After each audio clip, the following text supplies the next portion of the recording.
or maybe they don't have romance in their life, so they find it online. And then they say that there's, two basic, another view is there are basically two motivations: infidelity, emotional, sexual desires. Biological sex, they say, is a good predictor of motivation for infidelity. Women are more likely to engage in infidelity when they experience emotional dissatisfaction in their primary relationship. Men are more sexually motivated. But it's still sort of, it says some users, and we'll talk about addiction here, but some users, when they start doing cyber sex, some internet users spend up to 10 hours per week engaged in cyber sexual relationships. That's a lot of cyber sex. I mean, but it's not having real sex. So. What's that? Yeah, well, I'm just being me. If they're not having real sex, I mean, well, it's really not that much. Yeah, think about it. it's just really interesting. And is it infidelity? And what is infidelity in the first place? If it goes against trust, apparently. Yeah, if your partner doesn't know that you're having cyber sex with somebody else, it's definitely cheating. But it's just really interesting stuff here. Okay, so they talk about cyber sex and people doing it and all that type of stuff. And then they move into porn. Porn is different from cyber sex. Porn is when you watch people doing stuff. You're not active. Right, so you're not actively engaged in the cyber thing. Big business, they say. Lots of different problems. Well, maybe pornography is a subset of cyber sex, because it's within this section, but I don't know. It doesn't really matter. But it's $12 billion a year in the U.S., as I mentioned. That was a decade ago. $57 billion worldwide. We got all these things out there, all these websites, and it talks about, and I talked about this before, about how research indicates who watches porn and who doesn't. Usually it is adolescent and young adult males are more likely to look at it. No kidding. Oh, the White House, I told you this story already, didn't I? Yeah. Of course, it talks about how you could stumble on stuff just accidentally. And then,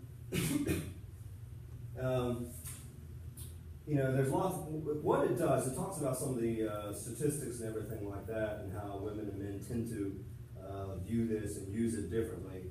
But it does sort of talk about the dark side of porn and cyber sex generally. And that is, and some of this, well, it sort of does. It doesn't offer a whole lot of great stuff, except it talks about issues of addiction. But here are some things from some other books that I have found, because, again, I want to get away from either-or thinking, all the pillars of intellectualism. And I think what the book is sort of fair-mindedly trying to show how, even though this is framed within the dark side, that people use this, and it's all about using it as a tool, I suppose, in advantageous ways, but also there are problems or potential pitfalls and problems with all of this stuff, right? And so a lot of research indicates, particularly pornography, viewing this stuff, sustains women as objects of sexual desire and normalizes that. And so that is one argument that is part of the dark side of porn. It naturalizes and normalizes violence against women, they say. Some research indicates that. It naturalizes, normalizes men as aggressors. There is a lot of, particularly in our current rape culture, that boys will be boys, right? Mm-hmm. Which is very, very problematic. And that's what I just said, helps them sort of create, sustain rape culture. And I'll let you go to that website if you want to see it. But you might remember several years ago in Ohio, there was this case of some football players in high school or something like that, from Steubenville, raped some young girl. And then they just remember exactly. I don't think they got indicted or anything. I mean, it's just, it was sort of this boys will be boys, right? Or the whole thing of, you know, she was asking for it, all that crap. But we do have this constant rape culture that many argue is sustained and perpetuated by pornography and the viewing of pornography. And it goes back, and it sort of depends on who it is, but it goes back to, in a sense, cultivation theory. You know, if boys watch this over and over and over again, they tend to think this is how sex is, this is how to treat women, this is what relationships are like. So it can be a problematic thing, obviously. And then, of course, we move on to addiction. And as I say here, might as well face it, you're addicted to porn. There are some research out there about issues of addiction. Says preoccupation with the internet or with pornography is one indication that the individual is becoming an addict. Leverett defines internet pornography addiction compulsion as pathological preoccupation with sexual behavior in an effort to create a mood-altering experience. Okay. Pathological behavior interferes with daily functioning, becomes uncontrollable, and provides the potential for major conflicts in face-to-face personal relationships. And it can be also be linked to sexual harassment, cyber stalking, cyber predators who stalk all sorts of people, not just adults. Make me all choked up. But yeah, if you know, let me know if you have a problem. If you can't stop thinking about porn, and you can't wait to get home to get your iPad out or whatever, maybe you should talk to me. You know what? It's overrated. I lived in California, you guys know this, that's where I'm from, and I used to live right down the street from the studios. Well, my partner at the time, she did like sets for porn, and I went on the set with her, and literally, it's like, cut, start over, where's the fluffer? The woman that's in like the actual porn movie, she's not even the one getting him excited, or vice versa, they use fluffers all the time. And it totally killed it for me. I was like, oh, okay, now I know what it looks like. Someone should just go to the set one time, because it kills it for you. Because you're like, oh, okay, it's not real at all. That's really interesting. Yeah. It's not real. No, of course not, but imagination takes you places. Yeah. And it was just shocking to me, because I was like, yeah, there's like it's not fluid, it's so broken down, just like a movie. It's crazy. Well, it is a movie, it's an industry. It's crazy, yeah, exactly. And it's just, they got award shows and stuff like that. The only thing, the most I know about porn is from Boogie Nights. Oh yeah. Which is a brilliant film. Yeah, it is. But that poor guy, I thought he was like a real actor. And, yeah, it's just really interesting. Imagine, you might know this, I don't know, do the folks who perform in pornography make lots of money? Oh yeah. Do they? A lot of Wait, money. do you start out with women make more than men, right? Yeah, it depends like what route you go, but like a lot of people who do like webcam, they make a decent amount of money, but then they're never really famous. I think her name was Jenna Jameson. She was very wealthy, because she became like an iconic, Porn star. of porn. Yeah. Yeah, go read porn. Yeah. I mean, just being in that area, I saw a lot of things. So, and that was one of them. And I was like, oh, yeah. So, I mean, in this, vocational context in which we live, where college is all about getting a job, maybe we should have a degree in porn. Yeah, it's just really interesting. And I imagine it would not surprise me that the folks who, it's like they want to break into like regular stuff. Or like imagine the people who are doing all the production stuff with camera work are people who just, need jobs and stuff like that. I mean, It's just part of the union. My brother's in California, in San Francisco right now, and he has a videography degree. okay. And so he specifies in like cinema and stuff like that, and he actually works at a adult industry, and he makes a lot of money just from.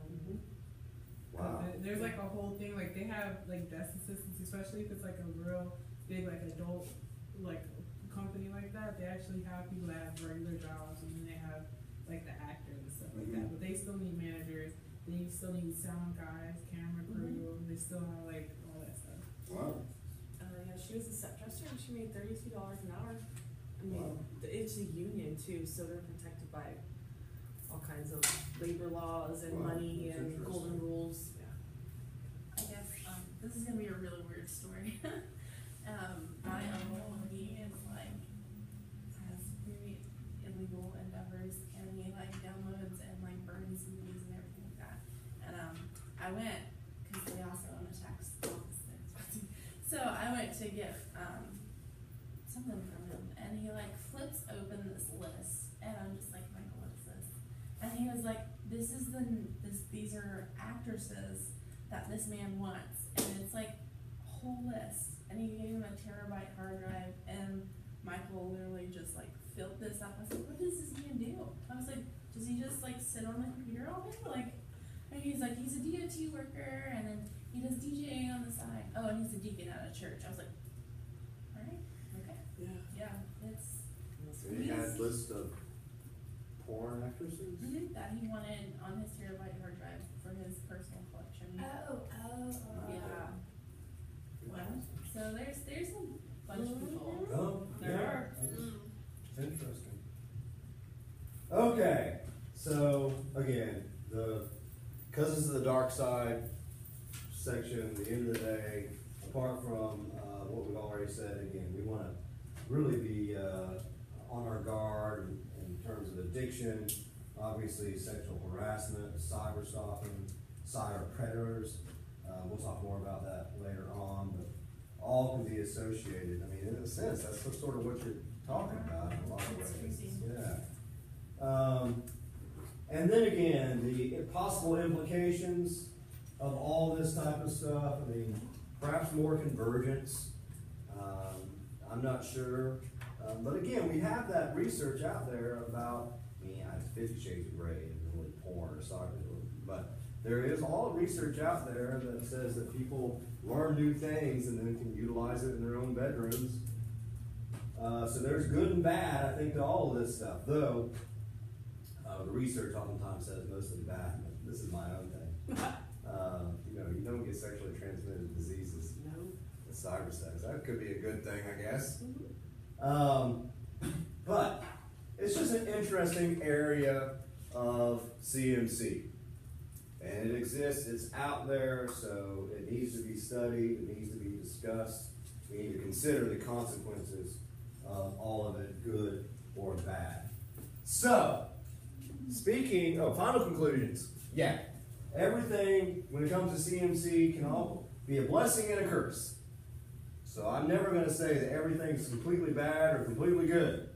It all sort of depends on the situation. Now, I do like the last bit because they, in their conclusion in this chapter, they're talking about how,